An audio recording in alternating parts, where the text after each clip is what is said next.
Um, that way, for those who are going to be joining, we'll have a chance to put this on our website, have it on our social media. And that way we can have a way for people to memorialize it, check it out, and be able to share it throughout. My name is Scott Campbell. I am the Director of Operations for Falcon Associates and Senior Resource Center. I am here with two of the best in the business, and I'll allow them to introduce themselves. First, Michelle. Hi, my name is Michelle Woodbury, and I am the one of the owners and the older sister of Two Sisters Senior Living Advisors. And we are a company here in Massachusetts that we're in our 13th year of working with families and helping them understand the differences between the care options that are available and which ones will be the right fit for their particular needs. So I'm happy to be a guest, and I appreciate you inviting me to be on today. Wonderful. And my name is Dan Sullivan. I'm a case manager here at Senior Resource Center and Falcon Associates. That's our law firm. We have 7 elder law attorneys on our staff now. We have a financial planner. One of our attorneys is actually a registered nurse. And myself, I'm a case manager. I've been in various roles in elder care industry for about 25 years. And I think, Michelle, I think we've been working together almost since you guys started your business. Yeah. So Yep, it's a been long time. Yeah, it has. It's been a good partnership. Two Sisters provides a lot of services that our clients definitely are in need of. So Senior Resource Center, again, we bring together elder law, financial planning, and case management. So we give a really comprehensive plan of care for our clients. They go forward knowing that they've got their legal affairs in order. And as case manager, really, I'm directing people to the resources that they need to meet their goals. And Michelle and Alice and her sister and Two Sisters are one of those wonderful resources. So we really were looking forward to talking with Michelle tonight and find out. You know what I often say, Dan, when I'm referring people to your company is that you have all 3 legs of the stool. Well, you know, the senior living industry, there's 3 legs of the stool. It's legal, Yeah. financial, and case management. And you represent all of those things. So it's Thank you. Thank you. We yes. definitely need partners like you. So we definitely can't do it all on our own. So I think we try to get right into this then, Yeah, Scott. so, well, I just a couple of housekeeping items. I will be monitoring the question chat area. So if you look at the bottom of your screen, there should be a chat area there. If you have a question, you want to throw something out there, if I'm able to kind of grab it in real time, I will definitely interrupt and make sure that the group hears it and sees it. Otherwise, I'll try and fit it into an appropriate spot.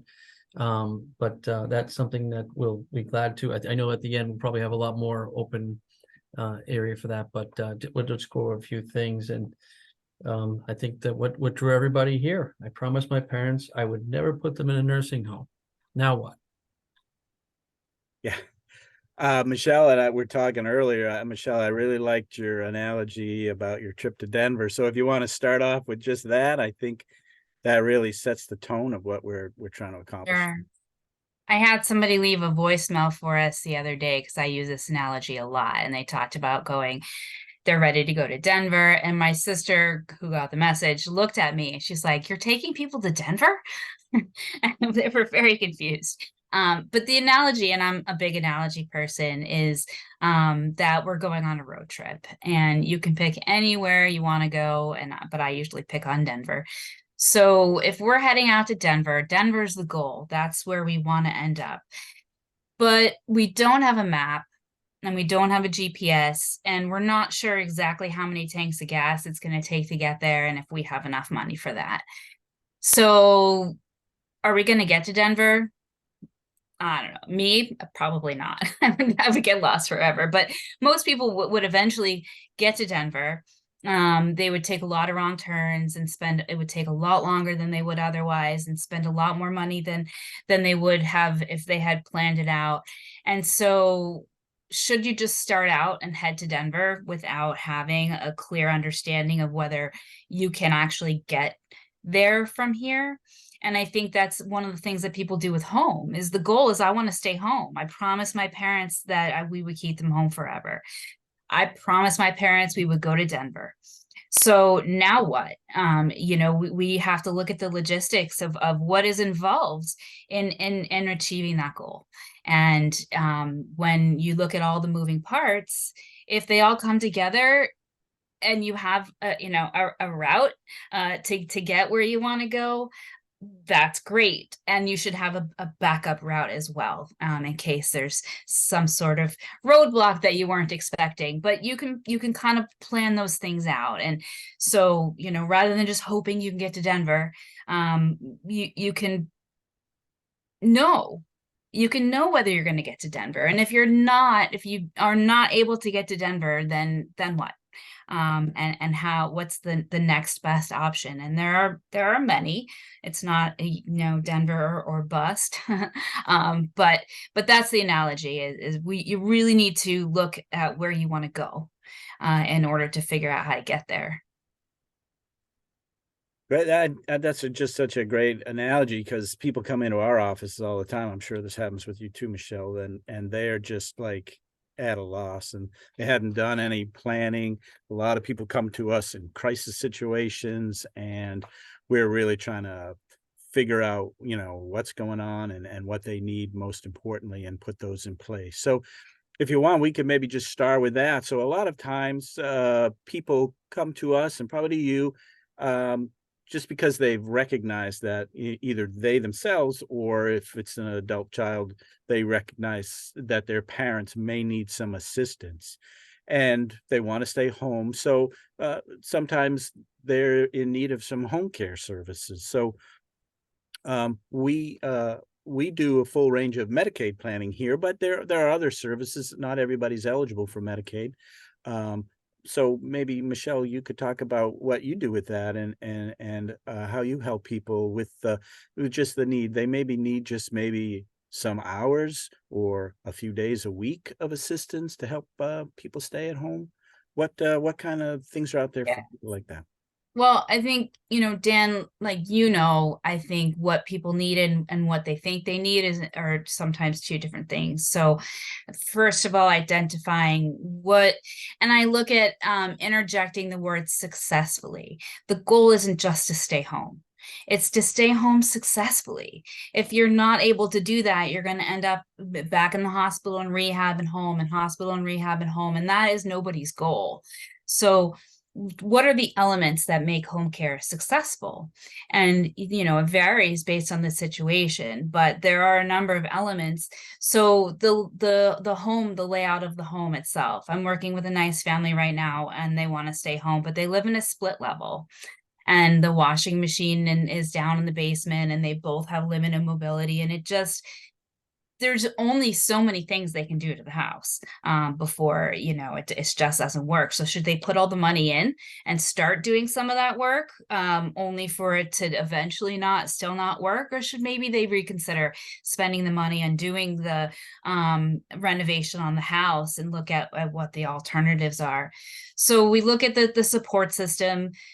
Coordinating home care isn't that easy. It's not like, oh, we have home care now and there's a lot of it's still moving parts with regard to staffing and caregiver matching and backups. One of the things that has occurred since COVID in particular is that the home care agencies have a minimum of hours per visit. So I get a lot of calls from people who want somebody to go in and check on their loved one, an hour a day or a couple hours every other day. And that's really, really hard to get nowadays. I'm not an advocate of hiring privately. I think in certain circumstances, it can be what is needed if you're doing it the right way. But if you're going through an agency and you just want a couple of hours, a couple of days a week, you may not be able to get that. And so what a lot of people have is they're looking for a 4 or a 6 hour minimum per shift. Some are 8. Yeah. So if you just need, if you don't need personal physical help with a lot of things, you just need a little bit of meal preparation, a couple of errands and things like that. Having somebody just standing in your home for 8 hours is counterintuitive and can actually have the reverse effect that we want it to, and make our loved ones even more resistant to accepting care. So we look at all those dynamics, and then if home care will work, or if it could work, then we provide names of companies locally that they can work with and get in touch with to help provide those services. But there's so much more before we just give out the names to Right. help make sure that home care is actually what's going to be successful for a long period of time. And to just let people know as well, if you're looking at thinking you can just hire a private agency, not only is there that minimum hours, the 4 to 6 or more, there's also the cost. I think, Michelle, we're seeing on average now $35 an hour and upwards Yeah. just for like a home health aide to come in and do some basic things like housework, laundry, maybe running some errands, maybe doing some meal preparation, and it can get even higher if the Yeah. person at home has dementia and requires increased supervision. Right. So those costs, we have a lot of people that come in here and say, "Oh, I think my mom just needs like an hour or two every now and then, just somebody to check on her, make sure she's eating or taking her meds." And it's really hard to find that in this day. Right. It is. There's a real shortage of workers. Right. So even the agencies that have workers hold on to them, and you only utilize them for those longer shifts. So that's just something Right. that people have to take into account when Right. they're thinking about planning for home care. And I think that it's important to recognize that in every circumstance, before COVID and now, it's important to recognize what you are wanting and what you think will be the solution that you need now, and what will be needed in the future. So if somebody does have Alzheimer's, for example, they may only need an hour or two a day or a few times a week now, but it's really difficult to predict what their needs will become, and it's likely that, or there's the probability that they would need supervision 24 hours a day. So if you're planning to stay home, or you're planning to keep your loved one home, we look at what's the expense of staying home in a worst case scenario. So the care cost, you're right, there's a few different ways to get care, but on average, I usually say $40 an hour, and with a 4 or 6 hour minimum. And what is provided in that amount of time, and if somebody needs around the clock supervision, what is provided for that, and the cost, but then the cost of the home as well, to maintain the homeowners insurance, food costs, utilities. When we bundle all that in, it's a lot more than most people think that it's going to be, and it's the harder, or the hardest of all of the care options to navigate and make successful. So that's why this planning is really important, because it isn't, and then there's caregiver matching. How many people do you talk to that fire every caregiver that comes over? Yeah. Yeah, we get a lot of people who, the parents may be resistant, and so they're not really thrilled with anybody coming over, and they're usually finding a way to say they don't want that care. That's a pretty common thing as well. Right. And Michelle is right about like somebody needing 24/7 care. So a lot of times, people with dementia can do pretty well on a regular basis, but every now and then, they may mismanage their medications, and what could be a simple mistake for maybe most people can become extremely critical situation for an elder if they mismanage their medications, and they have something like, God forbid, something like a diabetes where they have an injectable medication, or they're taking psychiatric medications that can really put them in a tailspin if they mismanage those even for a day. And I use the analogy about thinking about someone if they're safe or not at home. Somebody with maybe some mild cognitive impairment can do okay with some check-ins, even some phone calls, but I use the analogy, what would that individual do if their smoke detector went off?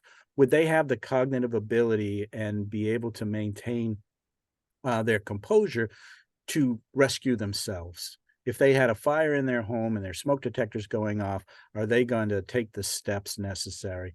And when I ask families about their loved one, it's you can see them thinking about that. And a lot of times they were thinking mom may be okay at home, but then when they really think like, gee, what would happen if that smoke detector went off? It changes that whole dynamic. And now we're Right. talking about, yeah, maybe they don't just need somebody checking in once in a while, and they do need more like round the clock Right. supervision. And you're right, and Uh, those costs can go up, like, so you're looking at easily something north of, $18,000 a month if you're hiring like an agency for something like 24/7 care. Right. It's very expensive. Yeah, yeah, it is really expensive, and I think again, there are so many moving parts with having an agency, and if there's a good caregiver match, then and the care is accepted, then there we can do two layers of things, have the home care in place, but then also have a plan for if their care needs exceed what can be managed at home, either because of the logistics of the home or the diagnosis, or because of the finances. So it's not like, oh, you can't stay home, you're going to have to move now. It's, okay, maybe it's starting to become unsafe. And also there are professionals that can go into the home and and meet with the family. Even the Alzheimer's Association can have a conversation about, I don't like the analogy, but like child proofing, like Alzheimer's proofing, like what can be done in the home to make it safer so that it is more successful. I had a client, this was a while ago now, but she was at home and she had a headache. Her family was managing her medications except for like the over the counter stuff. And so she had a headache, and her memory was declined to the point where, every minute or so she was forgetting, and she had a headache, and so she took some Tylenol and then forgot that she took the Tylenol but still had the headache and took more, and eventually she overdosed on Tylenol and her liver had really negative effects. Fortunately, long term, it didn't create that much harm for her, but it's hard to, and it will drive you crazy trying to think of everything that you could possibly do that's a danger for your loved ones. So there comes a time where that doubt is louder than the assurance that they're going to be okay successfully at home. And that's the time when the backup plan should be implemented. That's not the time to make up the backup plan. That's the time when the backup plan should be implemented. Yeah, before we get on to the backup plan, I would like to mention that one of the things that we do offer here is an assessment and of an elder or an older couple's potential for what we call community mass health, which is a Medicaid program. And that is a program, even people who have some assets still could qualify for a Medicaid plan. And there are Medicaid services that can provide. Generally, they can't provide that 24/7, but if they have community Medicaid, they might be able to work with the local elder service agency, what we call the local ASAP, which stands for the Aging Services Access Point. And every community in the state has their own Aging Services Access Point assigned to them. Like here, we're in Quincy, it's South Shore Elder Services. Out in Metro West, there's Springwell and some other agencies as well. So every area has one.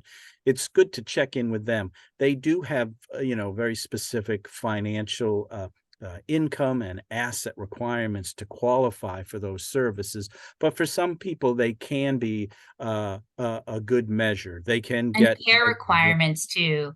yeah, It's exactly. financial, and then there's a care component to qualify. Exactly, right. They can't need too much care. They have to fit into this Right. dynamic. but that is an option. So if you find yourself needing some of that home care and you're just starting this planning, talking with your local ASAP is a good idea. You can usually, every town pretty much has their own council on aging. You can start with them and they can connect you up with some of those agencies. So you can talk a little bit more about what is available for home care. But I think, Michelle, you want to go on kind of making that backup plan. I'm assuming you're talking about like assisted living and other options to remaining at home. So if you want to talk about that, please. Yeah, I mean, I always want to talk about planning. And I think that one of the things that we don't realize is that although we don't have a crystal ball, we can make some assumptions. And based on those assumptions, we can make some determinations. And so if this happens, we're going to do X. And if this happens, we're going to do Y, and kind of plan it out. When people do that, they maximize the chances that they're going to live comfortably the way that they wanted to, as they continue to age as comfortably as possible. The people who don't get to do that are most often the ones that say, well, I'm just staying home.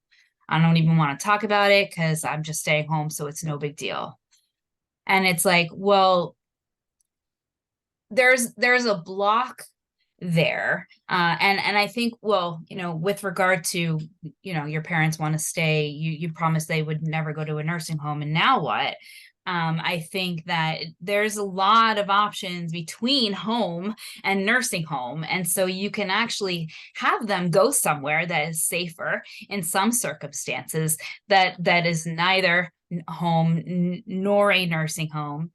And the other thing is that, the way that we say things, the way that we approach these conversations with our parents absolutely makes a huge difference in how it's received and how we go forward and process these things. Once that happens, then putting plans in place is the relatively easy part, at least, from me and from where I sit.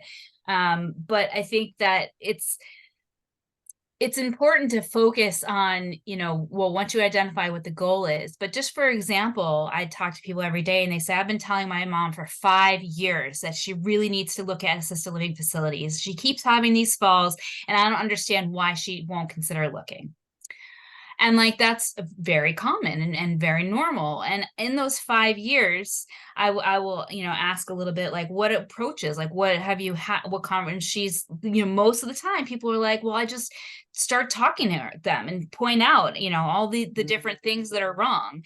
And, that doesn't work. In almost every circumstance, that does not work. And you can try it over and over and over again, but, isn't that the definition of insanity, right? So instead, there's ways that we can come at it. So for a simple example is that, I never want to live in any kind of facility. I don't know what my future holds, but I hope it never has a facility in it. A residence, or community, sure. And so if we are having this conversation and to our parents, another important thing is that, acknowledging whether it's true or not, that nothing has to change right this second.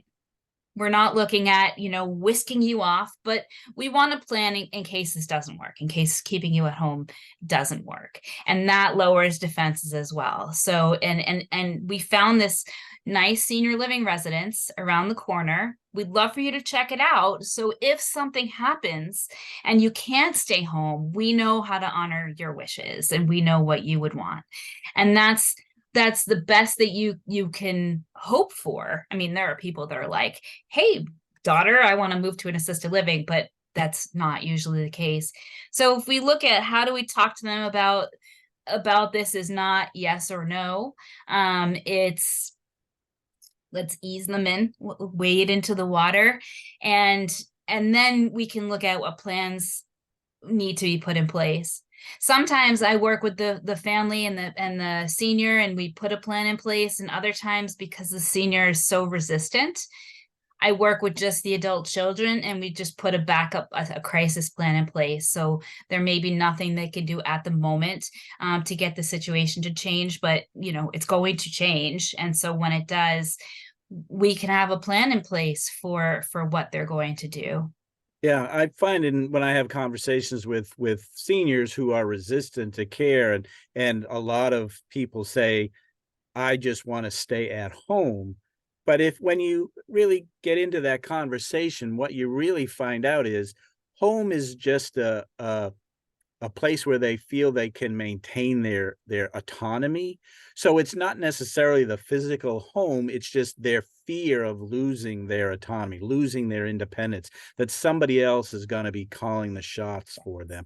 And if you can talk with people about that, rather than this place is better than home, it's more of, I want you to see, if you go to this residence, you can maintain your autonomy. It's different than home, but you're going to be able to maintain your autonomy. You're Right. going to be able to make more of the decisions of your life than if you don't do any planning and then do wind up in a nursing facility, which does come with a lot more restrictions than some other options. Yeah. Yeah. So Yeah, absolutely. And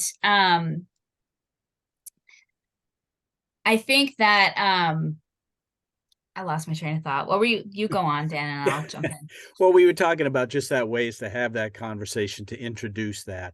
And I think a lot of times I'm dealing with people who are in crisis situation, and maybe a parent is in a hospital when they're calling me. And so I utilize usually help people think about using assisted living facilities as a transition point as Right. well. So if a parent already Yes. is in that crisis, they're in a Yes. hospital, they don't want to go to a nursing home, maybe they are clinically appropriate and they can go Yeah. to an assisted living facility for a Yeah. respite stay, maybe a month Right. or more. They're in a safer place. Maybe Michelle, you can talk more about the Yeah. cost of that, but cost wise, it can be more cost effective doing a respite Yeah. stay at an assisted living facility than trying to duplicate that same coverage at home. It's And almost always more cost effective. yeah, yeah. So maybe you could talk about that, like how assisted living can be a part of that Yeah. care, that overall care plan. Which reminds me of where I was going before, so I'm glad. There's something that I learned a number of years ago that makes perfect sense when you think about it. The human being is really not capable of imagining the positive things that are going to happen about something we've never experienced before. We just don't do that. So we tend to cling to what we know, the devil we know, our comfort zone. And especially, I talk to people, they've been in the same house for 60 years. They raised their kids there. They can't conceive of anything else. And as much as what you're talking about makes perfect logical sense, there's just a block there, and we can tell them up and down, day and night. But really, the perceived value of what somebody's going to get has to outweigh the risk of what they feel they're giving up. And that it really happens in two ways. One is you find something you really like, and you're like, wow, this is really nice. I like this better than what I have now. Or the situation you're in now becomes so untenable that the other option, it looks like it's appealing. And so the respite stay, the short-term stay, is a tool that my company is extremely successful in utilizing. And all the 13 years that we've been doing this, we rely very, very heavily on the respite stay. And sometimes it isn't even actually a respite stay, but the resident thinks that it is. And so there's a lot of different ways to maneuver that. But I was saying earlier, if you tell somebody we're moving you into an assisted living facility because it's the best thing to keep you safe and you'll be happy, like, that's going to create a lot of resistance. But anything that feels permanent is going to create some resistance. We don't, and life is full of surprises and changes, and world pandemics are going to show us that even more. we can honestly say with comfort that this is just the next thing. Let's try this out and see how it goes. Even if the plan is for that to be the plan, things could change. And so if we talk to our loved ones and we say, you know, this doesn't have to be permanent. Let's give this a shot and see how it goes. A couple of things. And even with nursing homes, I have had this happen with people who really were just not thriving at home. They're social though, right? And they're just not getting out and they're just don't have the interaction. And then when they get into an environment where there's other things going on, they realize that they're happier than they were at home, but they won't feel that way until they sort of get dislodged. And so doing a trial stay, most places have a minimum of 30 days. There are some that have less, but I personally think 30 days is an appropriate anyway. And it can be in a couple different scenarios. Like I have a couple right now, and the wife is the primary caregiver, and she ended up in the hospital and is in rehab. And so now the husband is at home and he needs support. And we're not 100% sure how all of this is going to shake out and what the long-term plan is. But we're going to get him into a respite for a month or so in an assisted living where he can receive the oversight and the support that he needs, and see how his wife does, and then hopefully, you know, get them together and you know, a scenario that works for their budget and their care needs. But it really is about understanding where they're coming from. That the respite stay, it's an easy sell because we don't have to try to show them that they're going to have more autonomy. We don't have to tell them that all these things are going to happen. They'll experience it themselves. And most of my clients over all these years, and I don't know, my sister and I have moved thousands of people who go and do a trial stay or a respite stay, choose to stay because life is better, because they are more autonomous, because there's and it's less expensive in many cases, or if it's, you know, on Mass Health in a good nursing home, the right environment is better, even if our parents never actually say, I like this better than home, because that doesn't happen very often. We can tell, that they're thriving and they're putting on weight and their color's better, and you know, all of the things. So I think it has to do with perception, and getting and sort of getting people to agree to look first of all, Yeah. and then to consider a trial stay. Winter is perfect. Who wants to be home in winter? So why don't you try going to an assisted living for a few months? They'll shovel off your car if you're still driving, and you know, take care of all the things. So it's a really successful tool. Yeah, the assisted living facilities have a lot to offer. So, you know, some of them, I mean, they have linen service for your room.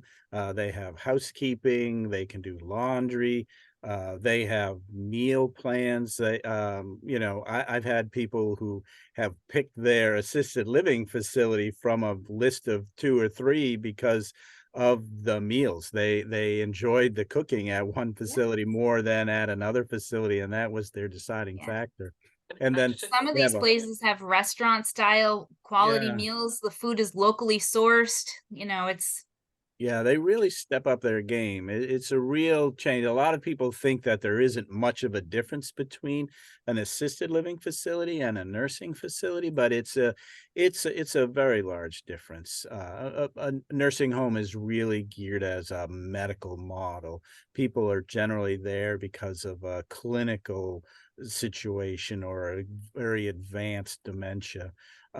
Assisted living facilities are, you know, they have less regulation by the state, but that allows them to really bring in a lot of services that otherwise would be too expensive to provide at another setting. And it is very cost effective. I don't think that we can pin it down to exact numbers, but Michelle, tell me if I'm in the ballpark there. But you can look at I usually throw out about a 7 to maybe $8,000 a month for a respite stay at an assisted living facility for an average person. That could be less, it could be a bit more. But if you try to duplicate all of the services that you would get at an assisted living at home, right. you are looking at well over 10,000, approaching up to $20,000 a month to try to duplicate that at home. So it really is, when you just look at even costs. And so it's even some of those elders who are resistant to getting their care at an assisted living facility, when you show them some of those numbers, and those are Yeah. realistic numbers, those aren't just made up numbers, they may opt for that assisted living respite stay, at least to give it a try. Right. Can I interrupt for 1 second? Sure. Just because we have one individual who raised their hand, I believe is Valerie. And let me see, Valerie, was that, did you want to ask a question? Oh, I'm sorry, Art. Give me 1 second. I think your Here we mic go. is muted. There's Art right there. I think they're muted. Oh, there we go. Art, do you have a question? There you go. Art should be good to go there. No. Art's mic is muted now. We have Valerie, maybe. Valerie, did you have a question? Oh, there's Art too. Can you hear me now? We got you now. Yeah, sure. Okay, so what you haven't mentioned is anything about memory care, specialized memory care facilities within the Sorry. world of, so I'm just wondering why. Sure. Yeah. Michelle, you wanna take that? You're definitely the expert on assisted living facilities. Yeah, I don't think there's a reason why. We just hadn't gotten to it yet. So memory care is interesting because there's memory care in both assisted livings and nursing homes, and they function, differently. And I think it goes back to, Dan, what you were saying is, nursing homes are a medical model of care, and assisted living and memory care assisted living is a social model of care. So when we need help with things like getting up, getting dressed, going to the bathroom, taking a shower, all of those things, those are not medical needs. Those are custodial needs. And so assisted living, some of them can provide just a little bit of care, and others can provide a whole lot of care. Almost everything a nursing home can do, with the exception of the medical things that only a nursing home can do. And we won't get into that right now, but assisted living is not a black and white term. So it's not yes assisted living or no assisted living. Some of them, like I said, provide a lot more care than others. So when we look at memory care, for example, and the way that the pricing is structured, nursing homes is just a one rate. That one rate doesn't change from person to person or who they are talking to. It's just the daily rate. And with assisted living communities, there's a bunch of different factors that go into contributing to the cost. And so if you just come out and just say what this is going to cost, it is a jaw-dropping number. But when you analyze all of the numbers, assisted living is the most cost-effective way to use money. Memory care is often an all-inclusive rate versus assisted living, which has the rent charges, which you mentioned is the housekeeping, 3 meals a day, utilities, that all, that stuff. And then the care is a separate charge. So if somebody is just needing help with medication management, or if they have memory impairment and they need prompting and cueing, but they don't need a lot of physical care assistance, then the assisted living or the memory care assisted living is going to be less expensive. It's going to be in the maybe 6,000 or 7,000 range, and it really depends on where in Massachusetts too. So if we're talking about in the Quincy South Shore area, then that's realistic. If somebody has really high care needs, if they need 2 certified nursing assistants, and maybe even a mechanical lifting device like a Hoyer, to safely get in and out of bed and to use the facilities and do all of those things, and they're going to be paying for the rent itself, but they're also going to be paying for care. And in some circumstance, the care costs exceed what the rent costs are, and those prices get very close to what a nursing home does. The major difference is that in a nursing home, if you run out of money, you can go on to Mass Health and stay there. In the assisted living or the memory care assisted living, you have to move out if you run out of money. So the expense is a different thing. We're seeing very high numbers. I'm seeing very, very high numbers. On the South Shore, I think for a person who is needing a help with a couple showers a week and maybe a little bit of daily assistance is probably closer to 9 or 10. And it's very location dependent. And that's for memory care, in a memory care. Well, I don't know. I mean, I think that there are some places where assisted living is less than that. But when you add services and care, it is often right around that price. And there's pockets. So like I know there are certain communities in certain geographic areas which are not that far for many people that are considerably at a much different price point for that. But if somebody's going to pay, let's say they're going to pay $9,000 or $10,000 because they have care, pretty moderate care needs and an assisted living, to your point, they're paying all their utilities. They don't have homeowners insurance that they need to pay. They no longer, all their utilities are included except for like phone and cable. They don't have to worry about the housekeeping. Care is built into that. So when you add up all the costs that they would be spending at home, the cost of maintaining the home and the cost of care coming in and the time cost of coordinating that care and making it happen and all of those resources, it is often much more expensive, even just a few hours a day. Usually 3-4 hours of home care a day is more than many people would be paying in an assisted living. So if the goal is to stay home, that's fine, but you want to stay home not at the detriment. Well, I should put it this way. Most people, and Dan, if you can think of one that I haven't thought of, then do let me know. But there's only a handful of goals that I've come across in all the years I've been doing this with people. And the most common is I want to stay home. Right. I never want to go anywhere. But the second most common is I never want to go to a nursing home. And you can't, not everybody can do both. And so if you're going to have to choose one or the other, which would it be? And most people that I work with would prefer to go, would prefer to stay out of a nursing home. And so that means, what are the alternatives to home? How do we stretch out the funds? And honestly, the alternatives are pretty good for many people. People are pleasantly surprised at what the alternatives can be. So I think we're going to be running up against the clock here soon. Sure. And Judy Fish, I believe, had a question. I did. You're sort of alluding to it, but my spouse has MS and I am the total caregiver, except for when we have an aide. So your analogy of the couple where the wife got hospitalized, assisted living, they only provide a small amount of care. And the rest, when I called the place around the corner, they said, and then you're responsible for getting aides in for the rest of the day. So that's no better for me. Well, I mean, that it seems, depends. yeah. Not So all you're assisted saying livings different are places. equal. Okay. Yeah, there's a wide range. So there's a big difference between assisted living facility. Really, I think, Michelle, is not as helpful a term because there's Right. such differences across the Right. board. There are some places that people consider assisted living that really don't provide much care at all. There are some places that are quite expensive, but are continuing care retirement communities, and they're beautiful communities, and they have wonderful social networks, but they don't And really these provide places any aren't care at all. necessarily forthcoming about what Yeah. else is out there, if it doesn't fit their mold. But I hear that all the time.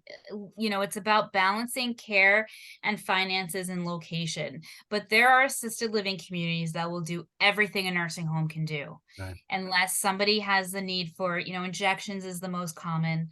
But there are heavy medical things that really require a nurse, an RN around the clock, which most people do not need. So I would like to have a conversation with you, Judy, about, having a backup plan is important, because if something does happen, you want to know that he will be taken care of. But to really clarify and figure out, get through the misinformation about what is really possible and what is practical, and then figuring out what your options are from there. Okay. Yeah, Thank you. definitely. Thank Yeah. you. And Art, to your point as well about the memory care. So Michelle, you can talk about this too, but I kind of divide up facilities kind of like in three categories. There's like the first generation, when assisted living first came out, it was more just minimal care, like housework and laundry type of things, and maybe a little bit of personal care with like bathing or things like that. And they didn't have memory care. And then kind of so a lot of those facilities, as time went on, they sometimes, in some instances, literally just put a locked door on one wing of their facility, and they called that memory care. It really wasn't state of the art. There wasn't a lot of thought that went into it, but they just call it memory care. And it's really just a wing that people can't just easily walk out of. They bring in some other services there, but it's really not a productive location for somebody with dementia to get care. Then We- there's go ahead. Well, no, I just want to make sure we get to everybody here. Yeah, and, let me just finish this point, just about Of course, 2 yep, minutes, sorry about and that, I'll yep. be done with that. I apologize. Then there's kind of like a second generation. These are assisted living facilities that were built from the ground up with regular assisted living for people who are more functioning and don't need as much care. And then they also had another section, a whole section of it, purposely designed to provide care to people with dementia. Just the whole environment is just more conducive to people with dementia care. They can And go. what I like to say about that right there is that in previous years, we waited until somebody had a need, until they needed to move into memory care. And now some of these memory care options have such a benefit. There's so many wonderful things that come out of living in an environment that's specifically designed to enhance the independence of somebody who has memory impairment that it really is get to in many circumstances. So yeah, you may need to, but there's also a benefit and why people may want to, and that's something that's new that's really come out of the last 10 years or so of memory care. Yeah. And that kind Yeah. of brings me to that kind of that third generation of facilities, which is just full memory care. So the entire facility was designed and built from the ground up to provide assistance to people with different levels of memory impairment, mild cognitive impairment, all the way up to more advanced dementias. And like Michelle said, you can find that whole range from just simple supervision and cueing and a social structure, all the way up to Judy, somebody like your spouse who may need physical assistance by two people or a Hoyer lift to get out of bed. There are assisted living facilities out there, maybe not the one around the corner, but there definitely are facilities out there that that you may be able to find that can provide the level of care. I think with something like an MS or an ALS, though, you are getting into a situation likely in that person's life where they may need a nursing home. So, Yeah. if we can shoot to Lisa Alexander, I believe we have here. Hi there.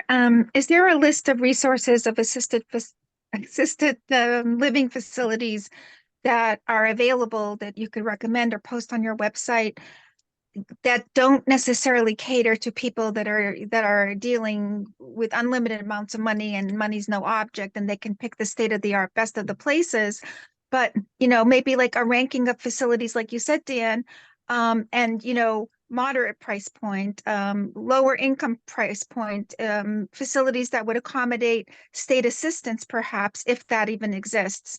Because I think the real problem here is not for those people that can afford, $350,000 a year per person or whatever, because those are some of the numbers I saw when I was looking. But because if you're in that price category, then there's no issue. You can go pick whatever you want and you can get the best of the best.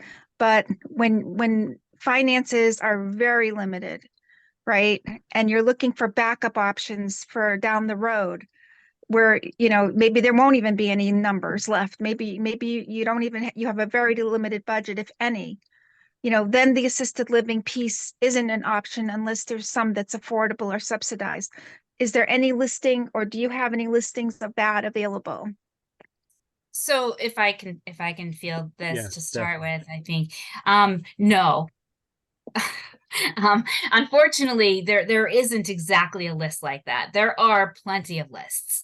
And to Dan's point right at the beginning, you can start by reaching out to the Council on Aging or the ASAP in your area to find out about income-based services. But I have, if you wanted to schedule a free consultation or a free initial consultation with us, we talk about what the finances look like. A lot of the subsidies and the programs that help, and that there's not a lot of them. So when I say a lot of the subsidies, like I don't want to make it seem like there's, but the subsidies are income are asset based. And so we take a look at what somebody's finances look like, and that determines how much services. There are assisted living communities that have programs that they work with that help offset the cost, and some of those are among the more affordable communities in the area. And so I often will work with people to find assisted living, if it's possible, that will stretch out their funds for long enough that by the time they are really running out of money, their care needs are also higher, and they would move into a nursing home, which can be pre-planned. Right. That this whole thing can be pre-planned. I So think there are assisted livings that are much less expensive. I think it's important, especially Lisa, if you're somebody working with limited resources, that's all the more reason why you really need to work with a professional. Somebody, we do that here. Michelle and Sister Allison do a wonderful job at that, and really talk with a professional about because they can help you break down what your finances are, and then see if that's even possible. Do you have the resources that could even get into a subsidized facility? Because there are some, there are not a lot of them, but there are some that are more affordable, but a lot of that depends on what the person's care needs are. But there are definitely people out there that can help you with that planning. All the more reason. Those people that are very wealthy, they don't need to do as much planning. Like I said, you have people that have enough money, they're just picking the place based on how their lunch was. That's great, but that definitely isn't most of our clients. We definitely take that consideration very seriously about what their finances are. We have many clients that come to us that assisted living just isn't an option. They don't have real estate to sell. They don't have, much left in retirement accounts. So we're not going to steer them towards assisted living facility if Right. that's not something that's And sustainable. I think those are clients that I really want to work with early on, Right. because they may be in a situation that doesn't need to change now. And now is the time they should get on the wait list for some senior housing, income-based housing options, and work with you. There's stuff that we can do to help set somebody up who has limited finances, so that they can be comfortable as possible. But if you wait until the need is there, those options become much more limited. Disabled. So Scott, what do you think? Are we calling this right at 6:30 or? I think that's you guys. I think we did have a follow-up question from Art. I think Sure. I'm trying to unmute him now if he's interested in. There he is. They are. I'm just wondering about the question about lists. The Alzheimer's Association and Mass Alpha, I think, are resources to at least get into that world, Yes. right? Oh, definitely. Yeah. And And I this, mentioned that there's a lot of places to get lists, and those are good ones. Those are what you just mentioned are good places to get lists. And again, companies like mine, and I think that we do it better, but companies like mine, we look at a few different factors. We look at care needs, we look at budget, and we look at location. Some people have other things. I have a client that's a vegetarian right now, so that's a really important part of their search. But when we look at those things, and then we look at the list, it's matching what in that list is within your budget, which one of those can meet the care needs that you have, and can they meet the care needs you have in the future. if you're going, you know, we don't have a crystal ball, but if you know there's a good chance that you're going to need two-person transferring assistance, then pick a facility or pick a community that can do that. So yes, you can traverse or navigate a list, but there are better ways. And like I said, companies like mine, I do all that processing for you. And so I work with clients and only present them with options that fit their budget, that fit their care needs, are in the location that they want to be in. And so there are a lot of professionals like We needed to set up myself, a Zoom that can do consult. that for you. But that's my Visit- issue with lists. Yeah, I agree completely with Michelle. There are lists. You can get some geographical lists. The Massachusetts state government has a website. You can Google mass.gov / assisted living, and you can just type in a town or city, and it will give you kind of all of the assisted living facilities in and around that town. But unfortunately, it doesn't break them down by their cost and what services they have. You might see whether or not they do have memory care or not, but it doesn't really break down to what's cost effective or not, what's available. It really just giving you a starting point to start looking at. So again, most people are cost conscious, but it's generally a good idea to talk with a professional about finding that right location. You could spend a great deal of time trying to duplicate that experience on your own. I think it's better to work with a professional and really We're your map. We're your Yeah, GPS. exactly. You can try to figure it out on your own. Go for it.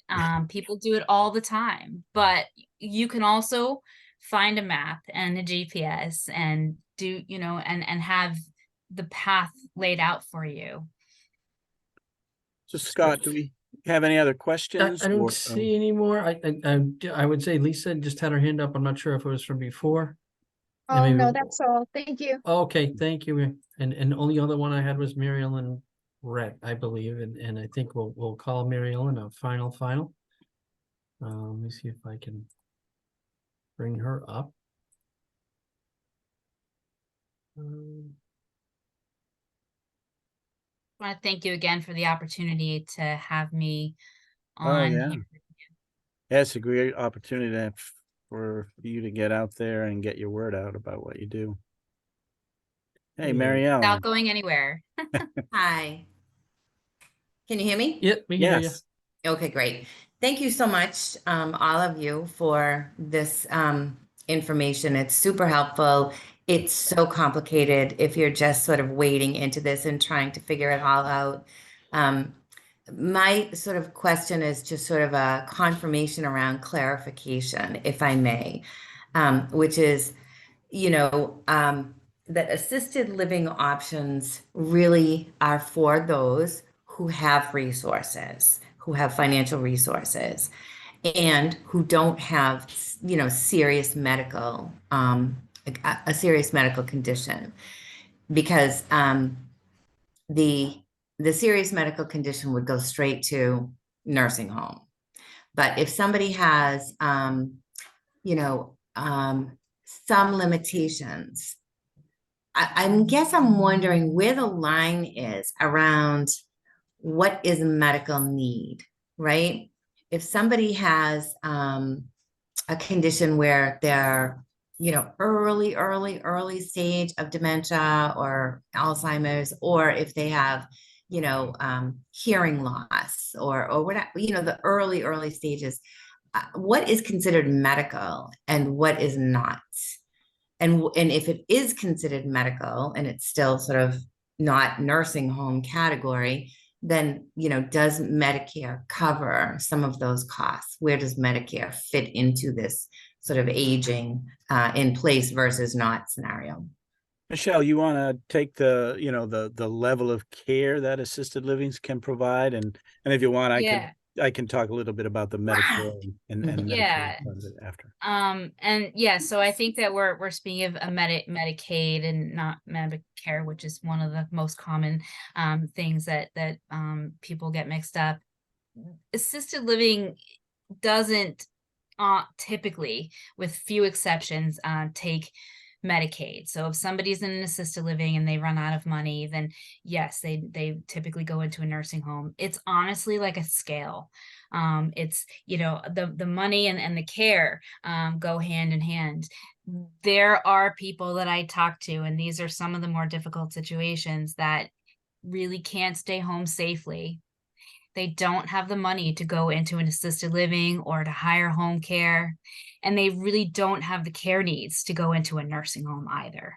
Unfortunately, there are people that fall into that category, and it's really hard to pull together and piece together a plan to keep that person safe, which again goes back to my, you know, planning in advance. If that's going to happen, at least I'm the type of person that would rather know that's going to happen than be caught by surprise by it. But that's a pretty challenging thing. If your care needs are high enough and your money is low enough, you can go into a nursing home and receive the care that you need there. But if the care needs aren't that great and the money is limited, then, you know, again, there's a lot of income-based services that we would focus on, but level of care wise, medical needs are, the non-medical needs are what we call activities of daily living, or ADLs. ADLs include anything that you do from the minute you wake up until the minute you go to bed. Me and you get up, get dressed, go to the bathroom, shower, brush our teeth, all of those things, taking our medications, walking from to place. Those are activities of daily living. Those are non-medical. So somebody could really need a lot of help with any of those things, and it's still non-medical. Medical things involve, you know, injections and things that require a wound nurse. care and things like that. Yes. So I think we're gonna wrap that up with that. I don't know if there's any final goodbyes from you guys, but Yeah, Mary Ellen, I would just suggest, you know, if you've got somebody like that where limited resources and their care needs maybe are not nursing home, you know, we would start a conversation about, can that individual get community Medicaid? So that's Mass Health here in Massachusetts. And there may be some option with finding some subsidized housing and combining that with a Medicaid plan that could help pay for some amount of care in the community. That could be an option for some people, not everyone, but it's something to explore. And So, it's definitely something you need to explore ahead of time. yeah, If you're exactly. in that need, then it's going to be really hard to pull that off. You're welcome to give us a call and we can talk more about that offline at another time. yep. And I think that's a very important point. If you want to look up, it's Senior Resource Center. Helpingelders.com is our website, and www.twosisters-sla.com is Two Sisters. And we'll be glad to answer any questions you might have. We're available, and if there's anything further, we'd love to hear from you. So Yeah. with all We that, always offer a no-cost consultation, so we'll be happy to talk with people and figure out what your needs are and see if there's some plan we can help put together, and then let you know where we can go from there. I think the How same for quickly you. can you do a consultation? I know of some clients who are getting consultations booked out at the end of October. Yeah, so sometimes we're booking out about a month. We're pretty busy, but if it's an emergency situation, you know, I don't know if Marianne, how urgent yours is, or Judy. If it's really urgent, then again, I'm a case manager here, so if it's urgent, I'll hop on the phone as quickly as I can to talk with people and see where they're at and see how emergent it is and see if there's anything we can do to move things up. But oftentimes it is about maybe a couple of weeks or even up to a month to get a sit down and in-person meeting or a Zoom meeting. Thanks How for are letting things me know. going for you with timeline for a meeting for you? Well, we're virtual. We definitely found that is the most effective way for us to serve the clients that call us rather than meeting people in person. So we also start with a free introductory call just to make sure that we are actually going to provide the services that you're looking for. And then usually I have evening and weekend availability because many of us work during the day. So most of the time people can get an appointment with me the same week. But it depends on the week. Okay, Yeah. very good. All right. Yeah. Thank you All very right. much, everybody. All We right, look forward to thanks. hearing Thank from you so everybody. much, Michelle. Yeah, Thank my you. pleasure. Thanks again for having me. All right. right, Bye-bye. okay, take care.